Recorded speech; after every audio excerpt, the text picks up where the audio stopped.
ఏం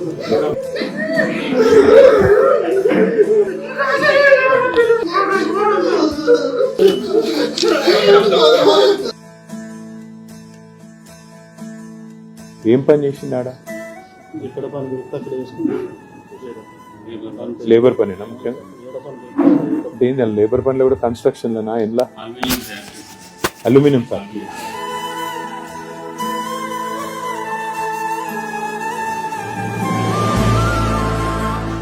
ఎంత వచ్చేది జీతం? ఎంత వచ్చేది మరి?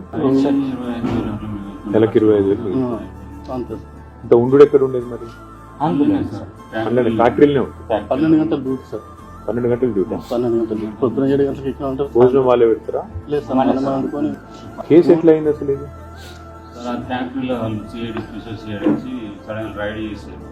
ఫ్యాక్టరీ మీద మీరు పని చేసే ఫ్యాక్టరీ. ఎంతమందిని పట్టుకుపోయింది? 22 మంది. చైనాలు 9 మంది. చైనాలు 9 మంది. మయన్మార్ వాళ్ళు ఒకళ్ళు, మన ఇండియాలో 4, బంగాల్ వాళ్ళు 4, అక్కడ ఇండోనేషియాలో ఒక్కళ్ళు, పాకిస్తాన్ 2 ఉండే. అందరిని పట్టుకుంటారు.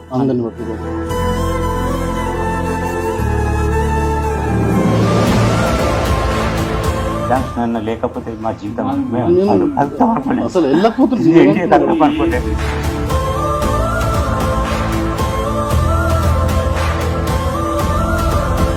మీరు జంక్షన్ లేకపోతే నేనైతే తిరిగి రాపాను సార్. నాకు ఎలర్జీ, మరీ ఘోరమైన పరిస్థితి సార్.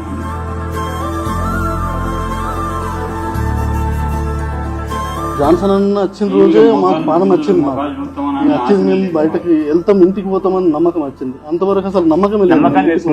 ఇంటికి ఫోన్ కూడా పనిచేసిన సార్, ఇంటికి అని. కేటీఆర్ సార్ నాకు చెప్పిండు, నేను వచ్చినా నేను చేస్తా, మీరు టెన్షన్ తీసుకోకూరి. కేటీఆర్ సార్ చెప్పిండు కాబట్టి మీకు ఖచ్చితంగా తీసుకుపోతా. సార్ చెప్పిండు, నేను వచ్చిన మిమ్మల్ని తీసుకుపోతా. మీదేసుకొని మొత్తం మలేషియా ట్రిప్పులు కొట్టి ఆడికి వచ్చి ఆడ పోలీసులను పట్టుకొని లాయర్లను పట్టుకొని ఎంతో మీద అన్న శాంక్షన్ రాకపోతే సార్ మేము ఇండియాకి తిరిగి రాపోదు. మేము ఇండియాకి తిరిగి రాపోదు.